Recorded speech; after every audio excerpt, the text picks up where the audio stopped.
Hey everyone, welcome. My name is Rebecca Pickens. I'm a certified book coach and developmental editor, and I'm host of Self-Editing Essentials, a group coaching program for writers who have finished or almost finished writing their book, and now they're ready to learn the art of self-editing.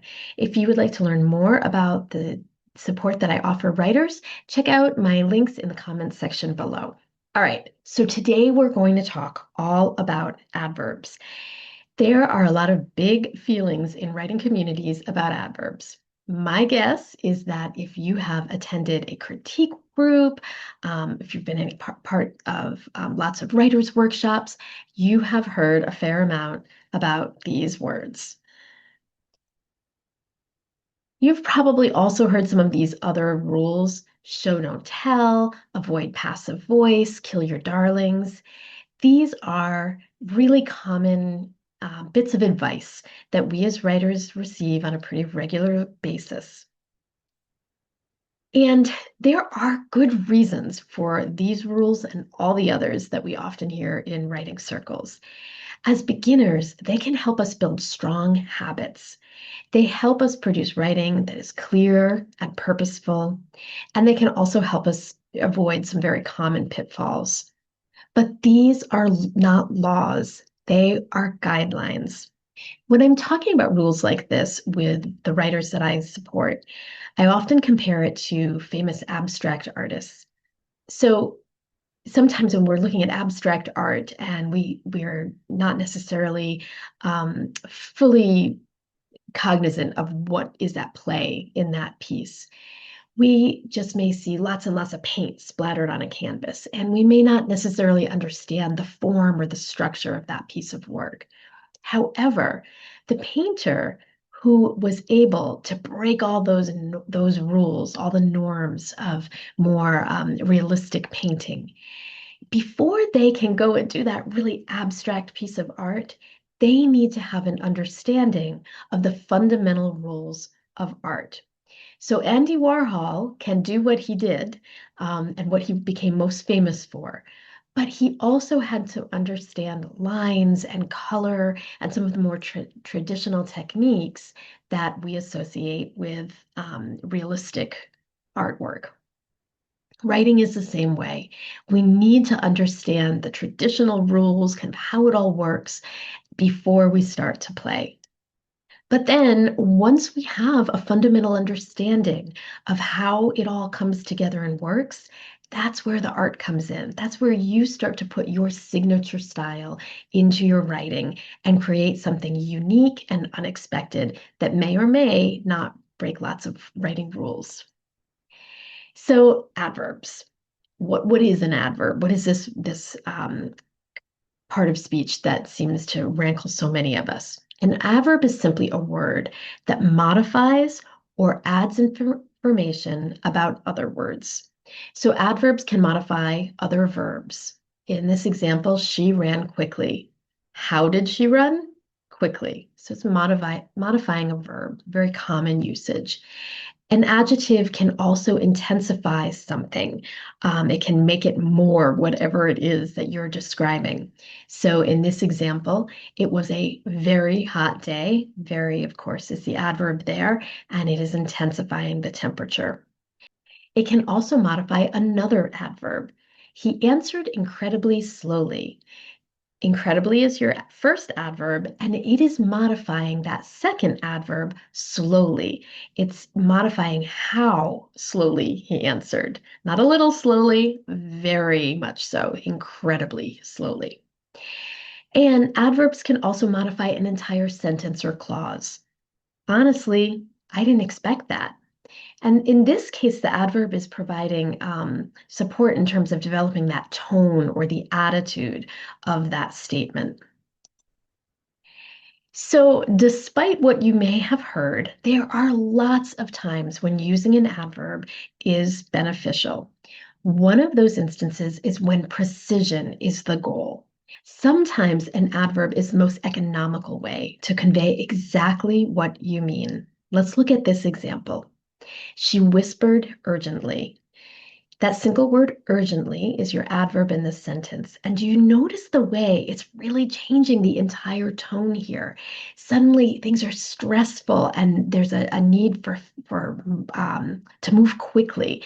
There's even a little bit of a fearful feeling that it's stirring up.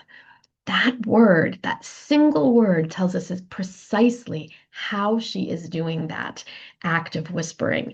And because of the way she's doing it, we can start to insinuate that something bad is happening. There's something um, negative that is driving her to whisper so urgently. Shaping voice and tone is another time when adverbs can be very helpful, especially when we're in first person or close third person point of view. Adverbs can really reflect a character's internal lens. So, what I mean by that is when you have a character that is talking to the reader and they are themselves sort of a character in the story, and the way they are perceiving information that's in front of them is important in terms of understanding what's at play. That is an instance where an adverb can be very helpful.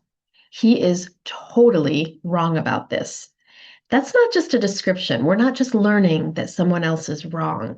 We're learning that the person speaking this sentence has a particular attitude or some judgment.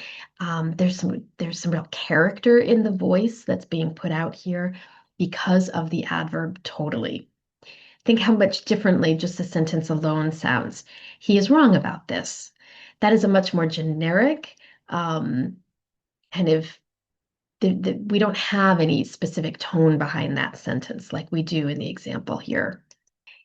We can also use adverbs to control rhythm and pacing. Adverbs can speed things up or really slow things down. And there will be instances in your story when you want to do either of those things.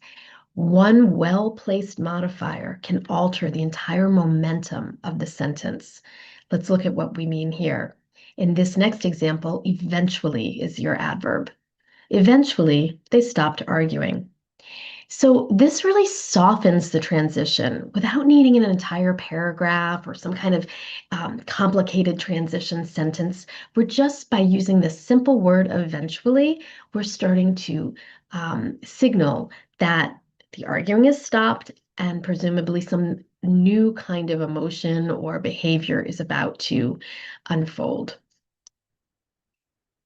Sometimes showing everything is going to slow down the story too much. It's going to really clutter the scene. And in those instances, telling is much more optimal. When you want to tell something rather than show it, adverbs can be very helpful. Let's look at this example where reluctantly is your adverb. She reluctantly signed the papers. Could you show reluctance? Absolutely. And in some contexts, that would be really interesting. We could pull this whole scene out, really shine a light on it, and show how the character moves and shows how they use their body and their voice, and really give us this visual of what their reluctance looks like. But sometimes it's just not that important, and we don't need to see every detail because the next scene that's coming is where we want to focus attention. So, in that case, an adverb is perfectly acceptable. Now, there are many instances when adverbs should be avoided. And that's where this advice comes from, right? Because it is very common to pepper writing with far too many adverbs. And this is often a mistake that especially new writers make because adverbs are kind of fun to play with, right? They do make things a little bit more clear, but they can also signal lazy word choice. Writers sometimes use adverbs when they haven't found the strongest verb. For example, she walked quickly versus she hurried. We sometimes need to use a lot more words when we don't choose the strongest verb we could. When we've hit on a really good strong verb, that sentence is much more streamlined. It's much more clear and succinct. It has a little bit extra punch. The delivery can be stronger. And that's what we see in this example. Picking that strong verb hurried is much more powerful than choosing a weaker verb like walked, which then has to be bolstered by this adverb quickly. The stronger verb eliminates the need for a modifier. Also, adverbs, and I see this a lot as an editor, they can be redundant. He yelled loudly. Yelling means loud. So this adverb in this case is not contributing anything. When you begin to go through your story to do revisions, be on the lookout for redundant adverbs. It's a very common thing that most writers are guilty of doing from time to time. Just by removing those redundant adverbs, you can really notice a difference in your writing. It will seem much more polished, much more professional. So too many adverbs can lead to telling emotions rather than showing them. Now, you'll remember I just said a moment ago that adverbs are great when you want to tell instead of show. But likewise, if you need to be showing more in your story for a particular scene, adverbs really diminish that.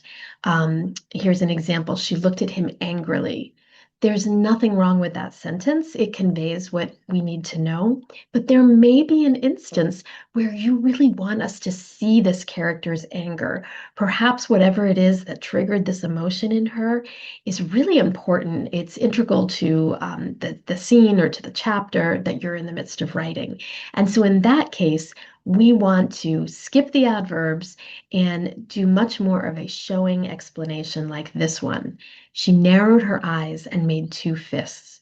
Now, instead of telling your reader that she's angry, you are showing them. And to do so, you can eliminate adverbs. Adverbs can weaken dramatic impact, especially when they're stacked or they feel really excessive. It can make your prose feel overexplained, and it can really dilute the emotional charge that you are trying to build there. She barely, hesitantly, almost whispered. Now, of course, that's a bit of an exaggeration, but it gives you, it makes a point. There are too many qualifiers, and the writing winds up feeling fuzzy and tentative. There's none of that sharp clarity that we've seen in some of our examples that either used adverbs sparingly or not at all. So, the moral of the story is you can use adverbs. Adverbs are powerful tools. They don't need to be thrown away. But before you use an adverb, you can ask yourself a couple very simple questions. Primarily, is the adverb doing meaningful work in your story? If it's adding to the tone, if it provides compression, that means your writing is succinct and there's lots of clarity, keep it. If it's a crutch for a weak verb or an unnecessary echo, just eliminate it. Don't need it there. All right, I hope this was helpful. If this video was one that you enjoyed, I hope that you'll like it. And also, please subscribe to my channel. I drop new videos like this every Tuesday. And if you have a question, I would love to answer it for you. Just stick it in the comments section and maybe I will make a video to answer it. Thanks.